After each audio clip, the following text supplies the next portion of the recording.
They thought I would beg. They thought 10 years of silence had left me weak, desperate for scraps of affection. But I don't beg, I build. And when the door opened and they saw what I had built, the air left their lungs. The beginning of the cut.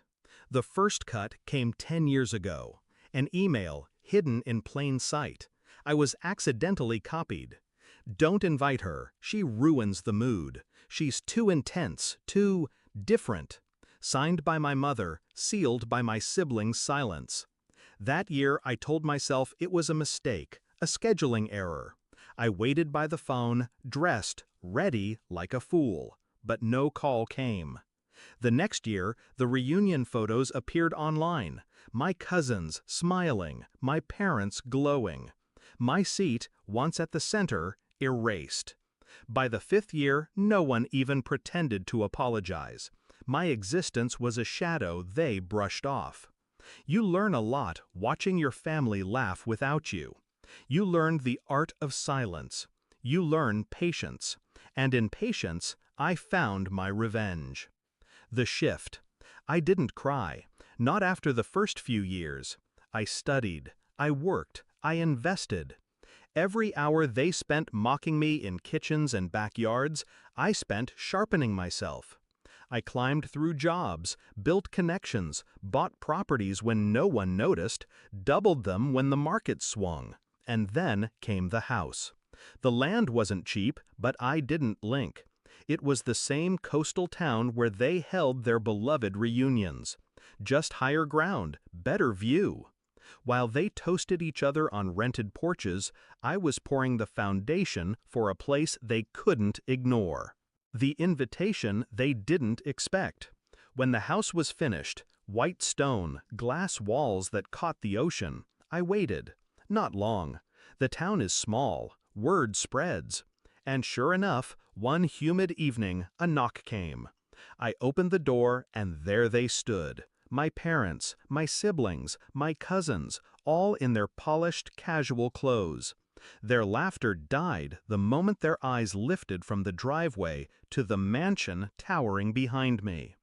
"This is yours?" my brother choked out. I smiled, stepping aside. "Come in. You've come a long way." They walked through marble floors and open halls, their shoes squeaking with discomfort. Every detail unsettled them. The custom art, the books lining the walls, the photographs of me with people they didn't know, people who mattered. I poured drinks, my hands steady, my heart calm. For once, they were the ones fidgeting. The confrontation. My mother finally broke the silence. "You never told us. You were doing so well." I tilted my head. "You never asked." That landed like a blade. My sister shifted in her chair, fake smile fading. My father cleared his throat, searching for authority he no longer owned. And then the line I had waited 10 years to deliver. "Do you remember the reunion 10 years ago, when you all decided I wasn't worth the trouble?"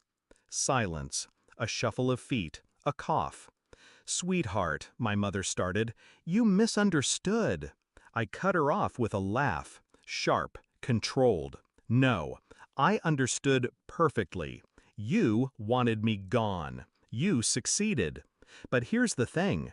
Absence isn't weakness, it's fuel." The execution. I leaned forward, voice low, precise. "This house you're standing in? It sits on land your precious reunion rental company wanted to buy. They lost the bid. To me. Which means next summer, when you try to book your usual beach house, it won't be available. None of them will. I bought the entire strip." Their faces drained, one by one. My brother's glass trembled. My sister whispered, "You can't be serious." I smiled wider. "I'm very serious. You erased me from your gatherings, so now I own the ground they stand on.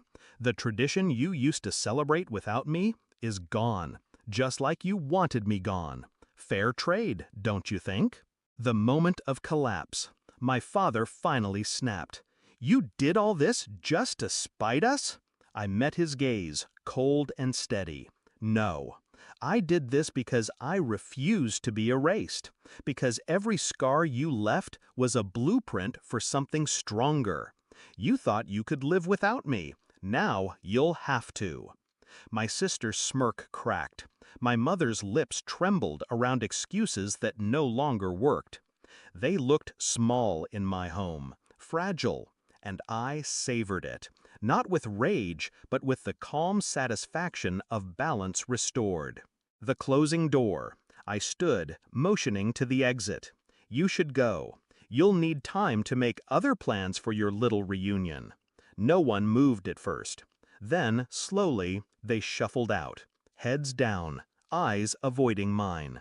At the door, my mother turned, desperate. "Can't we start over?" I let the silence linger, long enough to burn. Then I answered, steady, final. "You made your choice 10 years ago. I simply built a world where it mattered." And I closed the door. The release. Alone again, I walked through the house, my sanctuary. For the first time in years, the weight was gone. Not because they loved me, not because they came crawling back.